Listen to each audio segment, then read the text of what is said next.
Bonjour à tous, aujourd'hui on va suivre un tutoriel pour remplacer la vitre tactile sur le Grand 2 version LTE, donc le numéro de modèle c'est SM-G7105. On va y revenir un petit peu après. Pour réaliser cette réparation, vous aurez besoin bien sûr de la pièce détachée, du patron d'aide au montage qui est offert avec votre commande.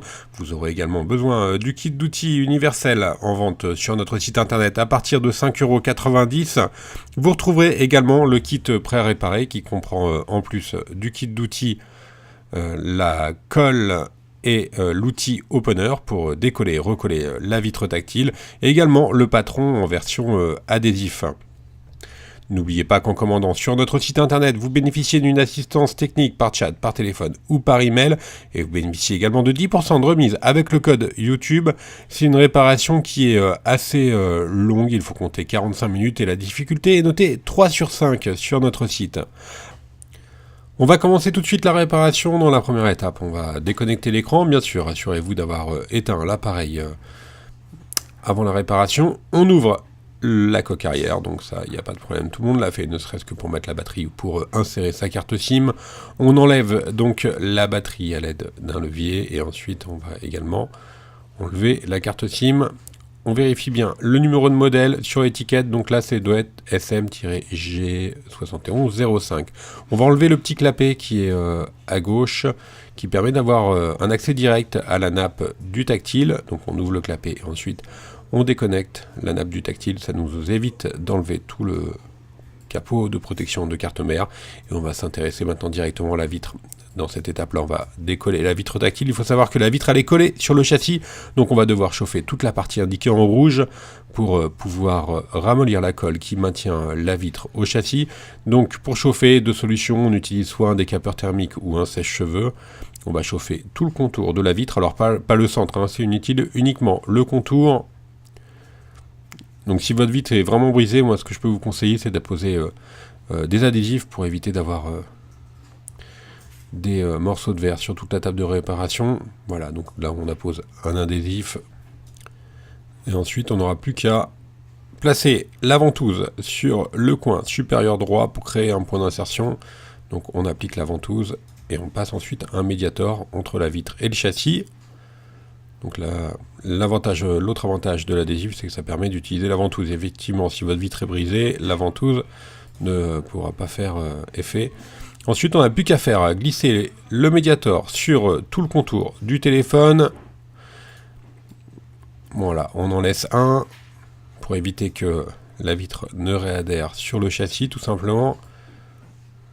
Et ensuite, on n'a plus qu'à les faire glisser sur tout le côté. On commence par la partie supérieure, hein, c'est important, vous allez voir pour la suite du tuto. Voilà, notre vitre est particulièrement bien brisée, vous avez pu le constater.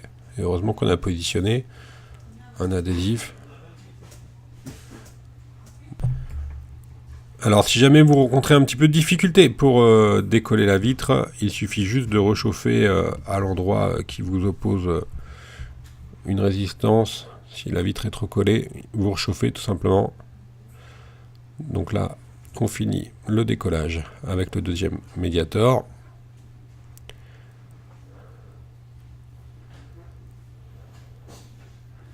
Et une fois qu'on a décollé tout le contour, on utilise le levier pour finaliser le décollage de l'écran. Et en fait, là, on n'a plus qu'à retirer directement la vitre. Alors, on a arraché la nappe, mais c'est pas grave, on va la changer. Là, on va devoir récupérer l'écran LCD. Pour cela, on place un médiator entre le châssis et le LCD. Alors, le LCD est très légèrement collé sur le châssis. Donc, pour le décoller, on insère les deux médiators de chaque côté. Et on va le faire glisser le long du LCD. Alors faites attention à ne pas faire trop de distorsion sur le LCD, celui-ci étant relativement fragile. Et ensuite, une fois qu'on l'a collé, on n'a plus qu'à finir de basculer l'écran LCD pour pouvoir l'enlever. Et on va s'intéresser maintenant à la partie remontage. Avant cela, on va déconnecter la nappe du tactile que l'on vient d'enlever. Donc il y a 2 nappes qui relient la vitre au LCD. On bascule les petits leviers à 90 degrés. Ensuite, on n'a plus qu'à tirer sur les nappes. Vous avez vu, on voit bien les petits leviers là qui sont basculés à la verticale. Et ensuite, on retire les 2 nappes qui étaient au dos du LCD.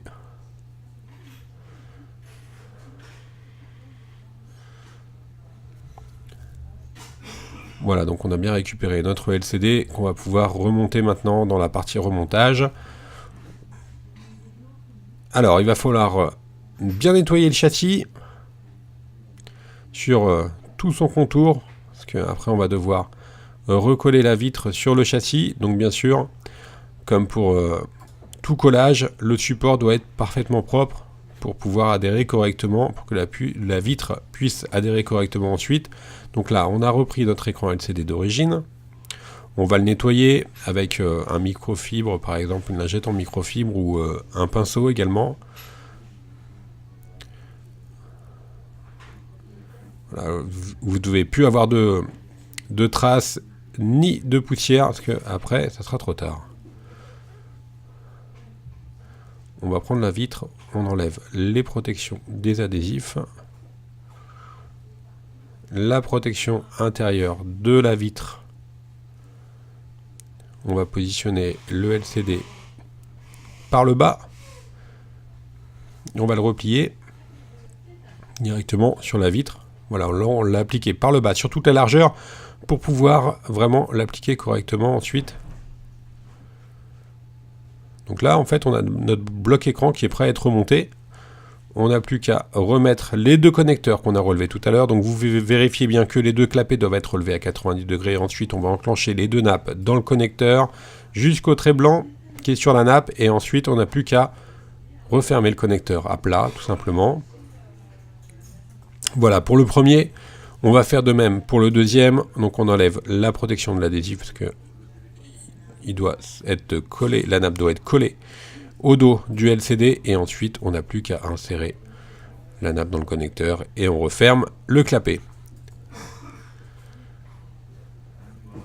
S'il vous reste des adhésifs, des protections d'adhésifs pardon au dos, vous les enlevez. Alors nous, ce qu'on vous conseille, c'est en plus des adhésifs de mettre de la colle sur tout le contour. Donc la colle, elle est en vente sur notre site internet. Vous la retrouvez également si vous avez pris le pack prêt à réparer. La colle est incluse dans le kit d'outils, sinon il faudra la prendre en complément. On applique la colle B7000 sur tout le contour du châssis. Et ensuite, on n'a plus qu'à repositionner la nappe dans le châssis. Donc elle va passer de l'autre côté. On vérifie bien que tout est correctement apposé. On fait pression sur tout le contour. Ce qu'on vous conseille, c'est de laisser sous presse pendant un quart d'heure, 20 minutes. Ensuite, une fois que la réparation sera terminée, pour que la colle puisse vraiment faire effet, la colle vient en complément des stickers qui sont déjà présents sur la vitre. On a reclipsé la nappe de la vitre, donc du LCD, mais qui gère également le tactile. Et maintenant, on n'a plus qu'à remettre la batterie et la réparation est quasiment terminée. On referme le téléphone en remettant le clapet. Alors on appuie. Et maintenant, voilà, la réparation est terminée. On va faire un petit récapitulatif de tous les outils, des pièces qu'on a utilisées, en commençant par la pièce. Il s'agit de la vitre tactile d'origine. Vous la retrouvez sur notre site internet. Elle est livrée avec le patron des démontages, les outils ou le pack prêt à réparer. N'oubliez pas que vous bénéficiez d'une assistance technique par mail, par chat ou encore par téléphone. Merci à tous d'avoir suivi ce tutoriel et à bientôt pour de nouvelles vidéos.